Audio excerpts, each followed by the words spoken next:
Good evening, Cryptonians. This is Crypto Big Boss coming to you again with another great video. Hey, I just wanted to pay some creed to this article written by Eric Gink on Decrypt. To my folks that have subscribed to my channel, and let you see just how people will take bits and pieces of things and put them together, and how you can take something that's written that basically would give you pause for caution, but you can actually see the real value of a particular asset by looking at the good and reading in between the lines. This article is on Decrypt. It says Ethereum sinks by 8% in Saturday afternoon dip. The mid-afternoon dip has erased 6% from the crypto market's capitalization. You see how they painted a picture about Ethereum that's just doom, doom on Saturday afternoon. We've lost 8% of Ethereum's value. Let's just dig into the article. Let's see what Mr. Gink has to say. The price of Ethereum has fallen by 8% in the past 24 hours.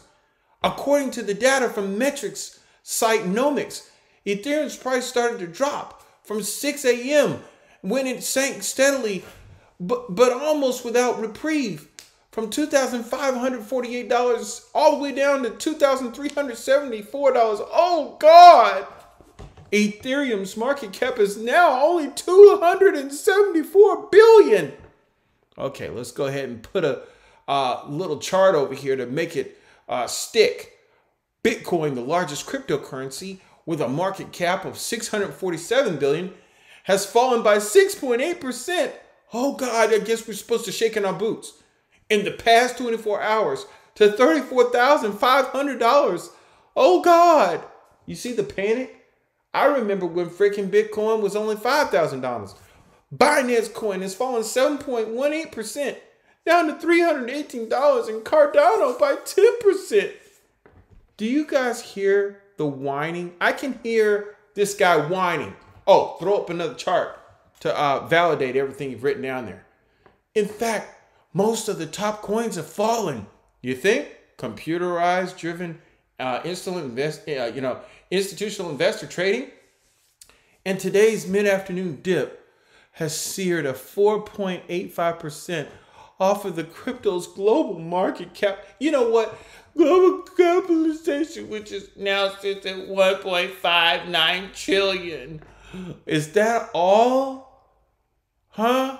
It's still at 1.59 trillion? Why are you crying? The dip even erased some of the startling gains made by the privacy coins Monero and Zcash this morning. Just a few hours ago, they recorded daily gains of close to 30%.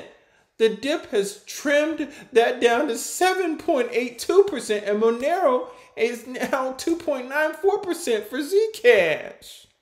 Oh, throw up another chart to, make sure everybody understands that you know what you're talking about. Ethereum's woes, along with other cryptocurrencies, started just after the coin hit its all-time high, about $4,350 on the 12th of May. Hours later, blame it on Elon Musk, Tesla and SpaceX CEO Elon Musk slammed Bitcoin's proof-of-work mining mechanism as environmental unsound, and Ethereum, like many other cryptocurrencies, uses the same. Oh, now go ahead and throw Elon Musk thing up there and misquote him. Let's read what Mr. Elon Musk said again. Tesla has suspended vehicle purchases using Bitcoin. We are concerned about the rapidly increasing use of fossil fuels for Bitcoin mining and transactions, especially coal, which has the worst emissions of any fuel. Cryptocurrency is a good idea on many levels, and we believe it has a promising future. But this cannot come at great cost to the environment. Tesla will not be selling any Bitcoin. Hey, say it again. Tesla will not be selling any Bitcoin. Hey, say it again. Tesla will not be selling any Bitcoin. And we intend to use it for transactions as soon as the mining transitions to more sustainable energy. We are also looking at other cryptocurrencies that use less than 1% of Bitcoin's energy transaction. Mr. Gink, this is really not that bad a slam on Bitcoin. Okay, and if you think this one statement caused the whole freaking market to crash, you need to look at how big the market capitalization is. One man does not have the thumbprint and power to make $1.5 trillion just freaking float up in the air by another $500 billion and float down by another $1 trillion. He just does it.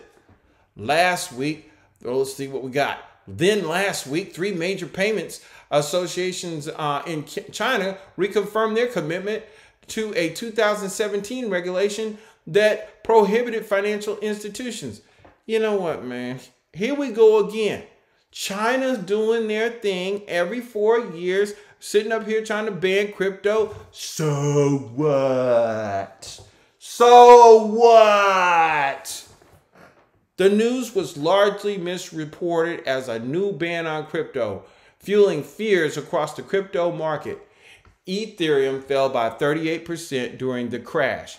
Days later, a state committee of the Chinese government said that Bitcoin mining and trading would be monitored to prevent and control financial risk. Ethereum fell to lows of 2,300 on May 28th. Crypto skeptical sentiment from China continues today.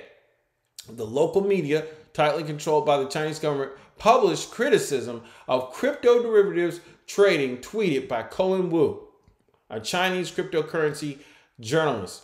Following the high energy consuming attack on Bitcoin mining, Chinese state media began to collectively launch attacks on highly leveraged futures and quoted screenshots on Binance Future.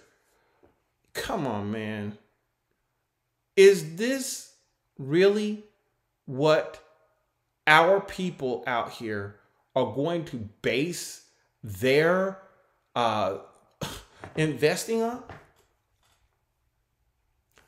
A half-baked article talking about a small percentage that dropped on a Saturday afternoon? I guess tomorrow we'll all drop all of our Ethereum because maybe we have a lower temperature than normal in the month of May. Maybe somebody will decide that the horoscope is what drives Ethereum and Bitcoin prices. Okay, there was an 8% dip. So what? It's Saturday afternoon. So what? The Chinese are talking about banning crypto. So what? Elon Musk said something. So what? When are people going to start talking about the capability that Ethereum gives developers?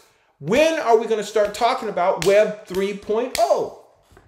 When is somebody going to start talking about the thousands of applications currently being built inside of the Remix environment? When are people going to start talking about Solana and that development opportunity? How about Neo and how they're coming out with a whole new IDE and setting the stage for a fire that will never go out in about a month? When are people going to start talking about the evolution that will lead to revolution, the new creation of applications across the board, handling data and information abroad in virtually every single facet of what we do, every genre of information, from your dental records to your high school diploma, where you went to school, where you bought your car, where you broke your car, where you fixed your car, where you bought your clothes, where your little kids went to school, where you had your children, what land that you own, what land that you sold. Every single piece of information about the human existence is about to possibly be inscribed on the blockchain. When are people going to wake up and realize that an article like this talking about a little dip on Saturday afternoon is not enough for you to let go of your crypto? If you've enjoyed this video, please throw up the likes and shares. And I'll catch you on the next one.